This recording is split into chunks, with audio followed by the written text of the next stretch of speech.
Selamat pagi adik-adik, selamat berjumpa dengan kita di acara ibadah sekolah minggu. Bagaimana kabarnya pagi ini? Sehat-sehat kan? Puji Tuhan. Sudah siap untuk memuji nama Tuhan? Ya, oke. Nah, kita akan memuji nama Tuhan, kita bersama-sama ya, memuji nama Tuhan. Nah, kita kali ini kita akan berkaraoke bersama ya. Jadi yang sedang menonton, yang sedang mengikuti ibadah, kita akan nyanyi sama-sama ya. Lagunya Selamat Pagi Tuhanku. Yuk.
Ya, kita sudah bersyukur kepada Tuhan.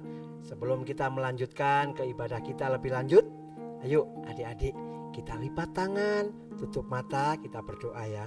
Tuhan Yesus yang baik, terima kasih karena pagi hari ini Tuhan kami boleh menikmati hari yang begitu indah bersama dengan ciptaan Tuhan yang lain. Bahkan kami boleh berada dalam keluarga kami yang terkasih.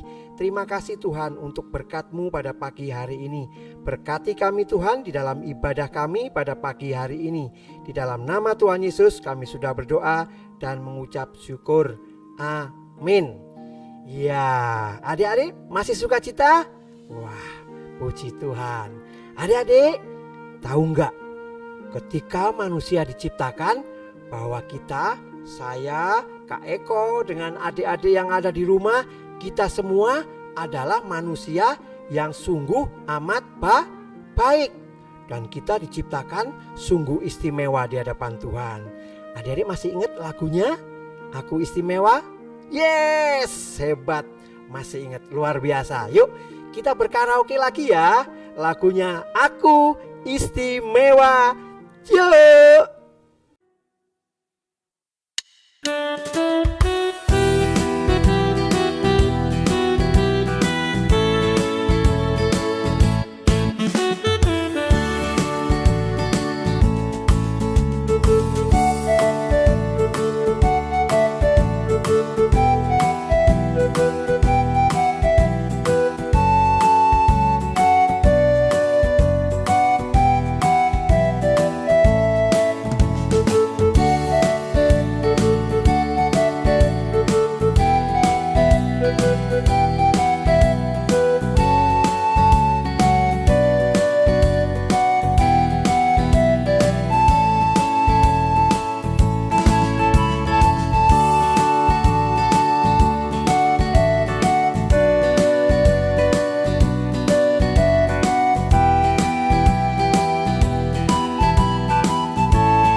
Ya, adik-adik, saatnya bagi kita untuk memperbarui pengakuan iman percaya kita ya.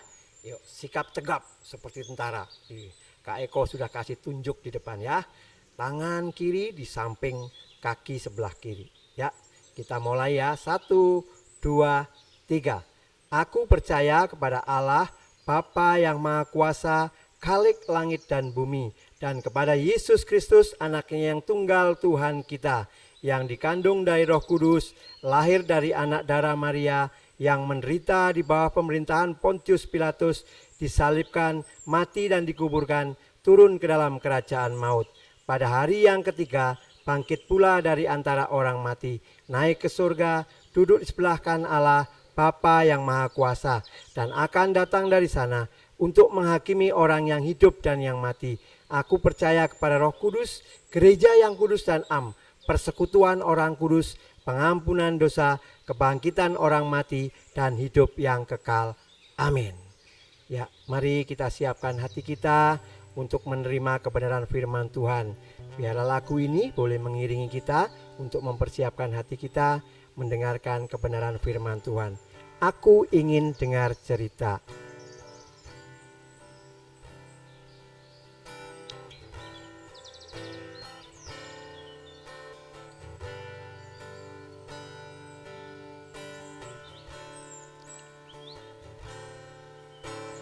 Aku ingin dengar cerita tentang kebuatan Allah. Biarlah berita itu tinggal dalam hatimu untuk selama-lamanya. Sekali lagi ya, aku ingin dengar cerita. Aku ingin dengar cerita tentang perbuatan Allah. Biarlah cerita itu tinggal dalam hatiku untuk selama-lamanya.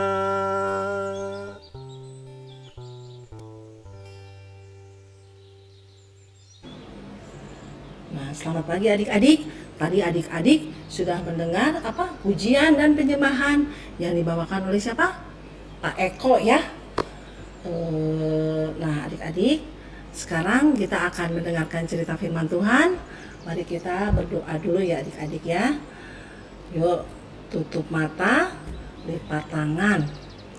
Terima kasih Tuhan, sebentar kami akan mendengarkan cerita firman Tuhan.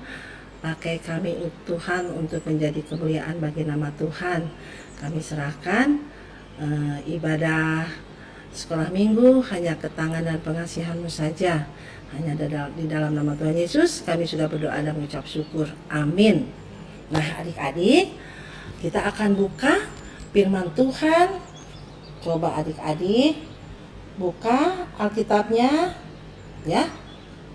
Alkitabnya di dalam Markus 10 ya. Markus 10 ayat 17 sampai 31 ya adik-adik. Yuk kita sama-sama baca Alkitabnya ya. Ke mama papanya tolong dibantu ya, mama papanya, adik-adiknya. Yuk kita sama-sama ya. Buka firman Tuhan Alkitab dengan perikopnya orang kaya sukar masuk kerajaan Allah. Kita mulai ya. Pada waktu Yesus berangkat untuk meneruskan perjalanannya, datanglah seorang berlari-lari mendapatkan dia dan sambil bertelut di hadapannya. Ia bertanya, "Guru yang baik, apa yang harus kuperbuat untuk memperoleh hidup yang kekal?" Jawab Yesus, "Mengapa kau katakan aku baik? Tak seorang pun yang baik selain daripada Allah saja. Engkau tentu mengetahui segala perintah Allah. Jangan membunuh, jangan berzina, jangan mencuri, jangan mengucapkan saksi dusta, jangan mengurangi hak orang, hormatilah ayah dan ibumu. Nah, dengar ya adik-adik, hormatilah ayah dan ibumu ya. Lalu kata orang itu kepadanya, Guru, semua itu telah kuturuti sejak masa mudaku. Tetapi Yesus memandang dia dan menaruh kasih kepadanya, lalu berkata kepadanya, hanya satu lagi kekuranganmu. Pergilah, jualah apa yang kau miliki dan berikanlah itu kepada orang-orang miskin, maka engkau akan memperoleh harta di surga. Kemudian datanglah kemari dan ikutlah aku. Mendengar perkataan itu, ia menjadi kecewa, lalu pergi dengan sedih sebab banyak hartanya. Lalu Yesus memandang murid-muridnya di sekelilingnya dan berkata kepada mereka, alangkah sukanya orang yang beruang masuk ke dalam kerajaan Allah. Murid-muridnya tercengang mendengar perkataannya itu. Tetapi Yesus menyambung lagi, anak-anakku, alangkah sukanya masuk ke dalam kerajaan Allah. Lebih mudah seekor unta melewati lubang jarum daripada seorang kaya masuk ke dalam kerajaan Allah. Mereka makin gempar dan berkata seorang kepada yang lain, jika demikian siapakah yang dapat diselamatkan? Yesus memandang mereka dan berkata, bagi manusia hal itu tidak mungkin, tetapi bukan demikian bagi Allah, sebab segala sesuatu adalah mungkin bagi Allah. Ayat 28, berkatalah Petrus kepada Yesus, kami ini telah meninggalkan segala sesuatu dan mengikuti engkau. Jawab Yesus, aku berkata kepadamu, sesungguhnya setiap orang yang karena aku dan karena Injil meninggalkan rumahnya, saudaranya laki-laki atau saudaranya perempuan, ibunya atau bapaknya, anak-anaknya atau ladangnya, orang itu sekarang pada masa ini juga akan menerima kembali 100 kali lipat rumah saudara laki-laki, saudara perempuan, ibu dan ladang sekalipun, disertai berbagai penganiayaan, dan pada zaman yang akan datang dan ia akan menerima hidup yang kekal. Tetapi banyak orang yang terdahulu akan menjadi orang yang terakhir, dan yang terakhir akan menjadi yang terdahulu. Nah, demikian adik-adik pembacaan firman Tuhan dari Markus 10 ayat 17 sampai 31. Nah, adik-adik, gimana kabarnya? Selamat pagi. Selamat bertemu kembali di pagi hari ini dengan sukacita, dengan selalu sehat. Ya adik-adik, mana coba Bumi Mimut lihat dulu senyumnya mana? Smile dulu, dadah, lihat ya adik-adik. Nah, dari cerita tadi, dari firman Tuhan, Bu Mimi akan bercerita ya. Adik-adik mau dengar gak cerita Bu Mimi? Seru loh. Nah, ada sebuah dahulu kala ya, ada sebuah tanaman yang sangat luas dan cantik ya, dengan tanaman yang hijau, rumput-rumput yang hijau, dan pohon-pohon yang lebat dengan daunnya, bunga-bunga yang cantik, terus burung-burung yang berkicau. Itu adalah adik-adik kepunyaan dari seorang raksasa. Kalau raksasa gimana sih adik-adik? Tinggi besar ya, serem sekali ya adik-adik ya. Paling dalamnya besar, matanya melotot, tangannya besar. Nah adik-adik, di taman itu yang punya raksasa itu, taman itu ya. Nah raksasa itu selalu menjaga taman itu ya adik-adik. Nah terus anak-anak sering main ke situ adik-adik, ke taman itu. Karena kenapa? Raksasa itu pergi mengunjungi saudaranya yang jauh di sana. Jauh di sana selama berapa? 5 tahun adik-adik. 5 tahun itu cukup lama ya adik-adik ya. Kalau perginya setahun, nanti kembalinya lagi adik-adik bisa umur 6 tahun ya, berarti lama sekali ya adik-adik ya. Nah, anak-anak itu bermain dengan sukacita, dengan gembira, karena di situ tamannya yang sangat cantik, burung-burung yang berkicau sangat merdu, terus bunga-bunga yang selalu mekar, ya. Terus apalagi pohon-pohon yang lebat dengan dedaunan yang rimbun dengan jadi kelihatannya sejuk adik-adik. Nah, si raksasa udah pergi jauh, udah 5 tahun nih ceritanya nih adik-adik. Nih si raksasa itu akhirnya kembali adik-adik ke rumahnya. Wah, dengan senang hati raksasa itu kembali ke rumahnya dengan rumah yang besar. Gimana kalau rumah raksasa? Bukan rumah diliput ya. Kalau diliput mah kecil ya. Kalau raksasa rumahnya besar ya adik-adik ya. Dia kembali ke rumahnya, sebuah rumah yang sangat besar dengan taman yang sangat-sangat luas di depannya. Nah, tiba-tiba ia melihat anak-anak adik-adik. Lihat anak-anak yang sedang bermain di situ. Wah, raksasa marah nih. Kata raksasa, wah dia selalu marah. Dan terus yang lagi bermain itu raksasa, wah matanya melotot adik-adik. Nah, raksasa itu marah kepada anak itu yang sedang bermain. Apa yang dikatakan? Apa yang dilakukan raksasa itu? Kalian merusak taman saya. Taman saya tidak boleh kalian injek. Tidak boleh kalian rusak. Dan akhirnya dengan nekat si raksasa itu adik-adik. Apa yang dilakukan raksasa itu? Dia bentengi semua taman itu. Dibentengi dengan raksasa kanan kiri semua. Jadi tidak kelihatan. Nah, anak-anak yang lain suka main di situ merasa sedih adik-adik karena tidak bisa main. Tidak bisa main di mana? Di taman itu. Karena dijaga, dibenteng, nggak boleh ada yang nggak boleh ada yang masuk. Nggak boleh ada yang masuk ke taman itu. Karena dengan di situ ditulis tidak boleh ada yang masuk. Kalau yang masuk kena hukuman, kata raksasa itu. Wah, adik-adiknya rasa takut karena dia ancam sama raksasa itu karena tidak boleh tidak boleh masuk ke taman itu, taman yang suka bermain adik-adik ya.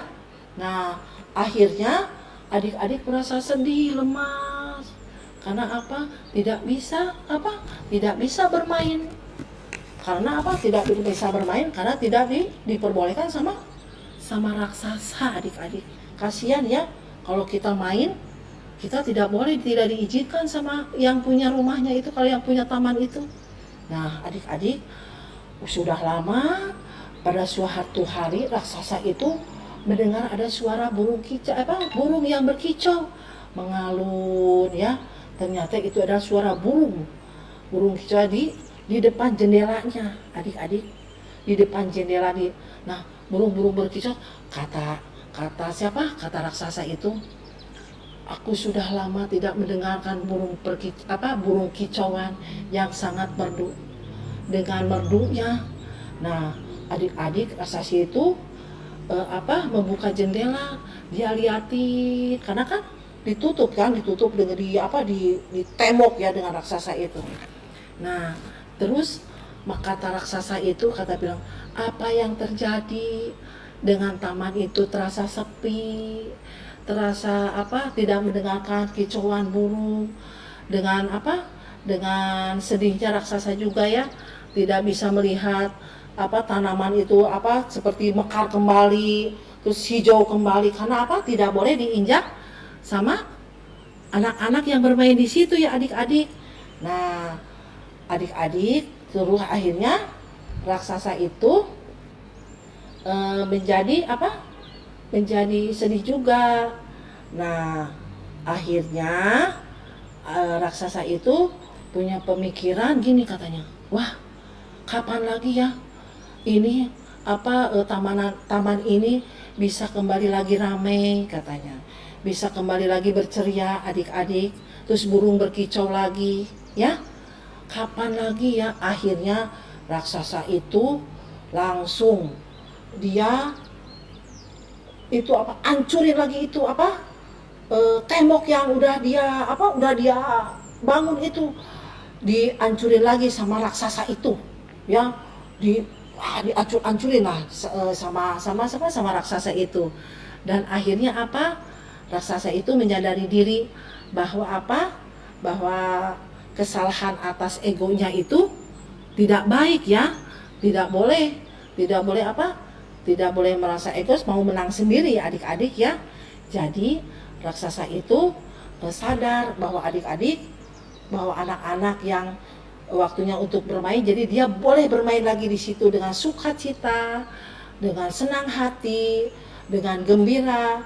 Dia bisa bermain lagi bersama dengan raksasa itu, dan burung-burung yang berkicau selalu menjanjikan kicauan burung merdu, dan tidak ada lagi kesedihan lagi, dan tidak ada lagi takut lagi kepada raksasa itu, karena raksasa itu sudah kembali sadar ya, sadar karena keegoisan dianya, karena pengen menang sendiri, mau dicubit nggak mau dicubit, mau cubit raksasanya nggak mau dicubit. Namanya itu egois ya, egois, mau menang sendiri. Nah adik-adik, dari cerita raksasa yang tadi egois itu disadari dari berbagai sumber ya sumber, karena dia kenapa dibilang dari berbagai sumber, karena raksasa itu tadinya dia taman itu tadinya rame dengan anak-anak, terus dianya jadi merasa sepi, akhirnya dibongkarlah tembok itu ya. Nah itu dari sumber karena kicauan burung yang sangat merdu ya. Nah adik-adik, melalui cerita ini adik-adik juga harus belajar tentang belajar tentang saling berbagi dan tidak egois. Kalau saling berbagi gimana? Coba Bu Bibi mau tanya. Kalau berbagi, kalau ada makanan jangan makan sendiri. Kalau apalagi sama adiknya, nggak boleh pelit. Adiknya juga nggak boleh pelit sama kakaknya. Jangan mau menang sendiri ya. Jangan mau menang sendiri, pengen makan, ya aku yang banyak. Nah kita apalagi kalau adik kakaknya ada 5, ada 4, kita harus berbagi rata ya, harus rata, harus berbagi, nggak boleh mau menang sendiri ya adik-adik ya. Nah cuman cerita sampai di sini, cerita Bu Mimi. Nanti dilanjut lagi minggu yang akan datang dengan cerita yang sangat serius, yang sangat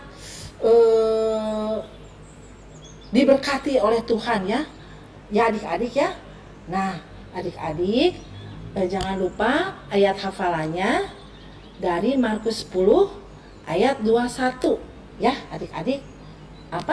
Tetapi Yesus memandang dan menaruh kasih kepadanya, hanya satu lagi kekuranganmu, Pergilah, jualah apa yang kau miliki dan berikanlah itu kepada orang yang miskin, maka engkau akan di mana ya? Tunggu ya adik-adik. Nah, ayat hafalannya dari Markus 10 ayat 21.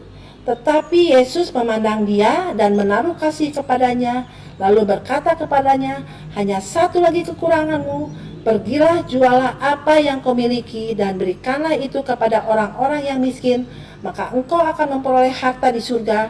Kemudian datanglah kemari dan ikutlah dengan aku ya. Dengan siapa? Dengan Tuhan Yesus ya. Adik-adik ya. Sampai di sini cerita dari Bu Mimi ya. Yuk adik-adik, kita tutup mata, kita lipat tangan ya. Yuk mari kita berdoa. Terima kasih Tuhan Yesus, pada pagi hari ini kami telah bercerita tentang kebenaran firman Tuhan melalui keegoisan Tuhan. Kiranya kami juga pakai untuk tidak egois Tuhan, dan bisa berbagi kepada rekan-rekan kami, kepada teman-teman kami. Kami tidak boleh mau menang sendiri Tuhan, hancurkan semua keegoisan kami Tuhan. Kiranya Tuhan Engkau menyadarkan kami semua, kami serahkan kehidupan kami juga, keluarga kami juga ke tangan dan pengasihan-Mu saja. Terima kasih Tuhan, kami serahkan ibadah Persekutuan sekolah minggu hanya ketangan dan pengasihan-Mu saja. Hanya di dalam nama Tuhan Yesus kami sudah berdoa mengucap syukur. Amin. Dadah, sampai ketemu di minggu yang akan datang.